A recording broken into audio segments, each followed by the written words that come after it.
The next quote is about risk. This is from Jim Rohn, the entrepreneur and author. If you're not willing to risk the unusual, you're going to have to settle for the ordinary. Well, yeah. If you just do what everybody does, you get what everybody has. Yeah, that makes complete sense to me. So that means in order to be extraordinary, you have to be willing to deviate, often in significant ways, from normative behavior and values, which generally means that you become less aligned with the people immediately around you. I made an episode that just came out about this, which is the cost of living your own life. The cost of living your own life is the acceptance of others. You can't both be accepted by others and to live your own best life. Like, the two things are not possible. Why? Because the normative conventions are like buying clothes off the rack.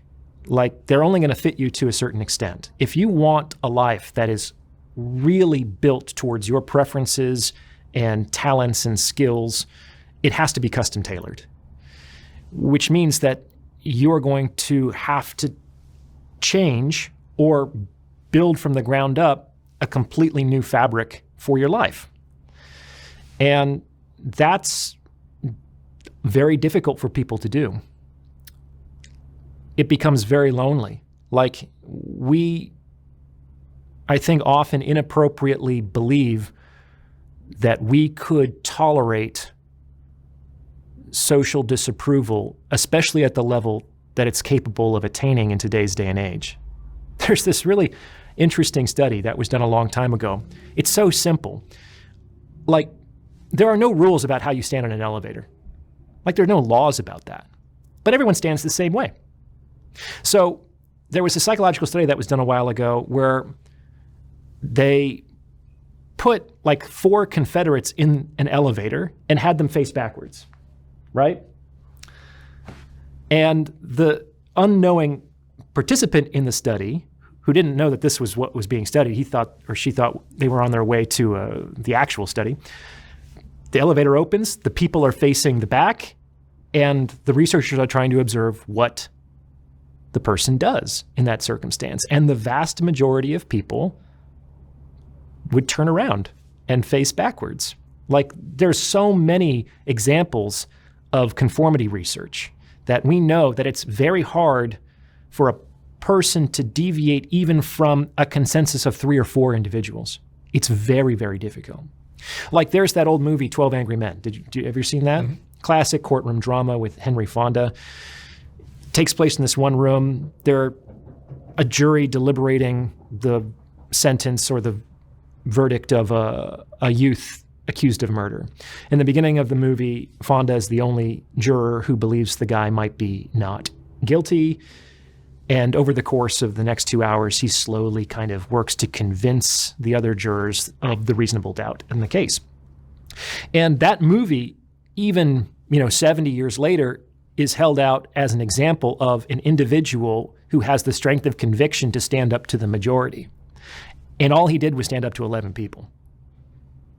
But that's hard enough. Now, imagine you live in a society where you might have to stand up in front of 11 million people who disagree with you, and also might disagree with you with anonymity and impunity, which often takes the restraint off of their views.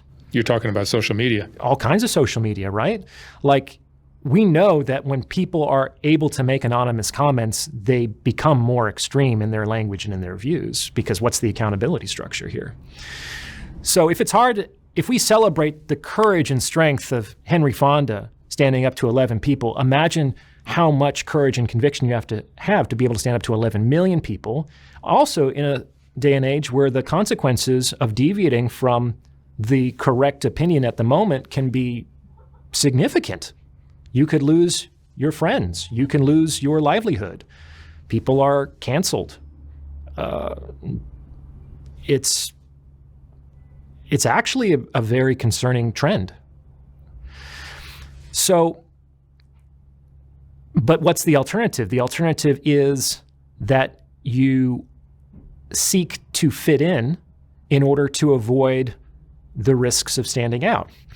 And unless you are a very conventional person, and some people are psychologically very conventional people, and they don't think there's anything strange or effortful about conforming because they were like built that way. They were built in alignment with conventional ideologies and structures. So they often can't understand why it's so difficult for other people who, for whatever reason, can't or won't conform in the way that they do. But clearly, there's also a lot of problems in our societies. I think that if our society on the majority was thriving, was peaceful, was prosperous, you could make a better argument for conformity. But if you live in a society that might be unstable and polarized and fractious and hostile, I think conformity might be part of the problem.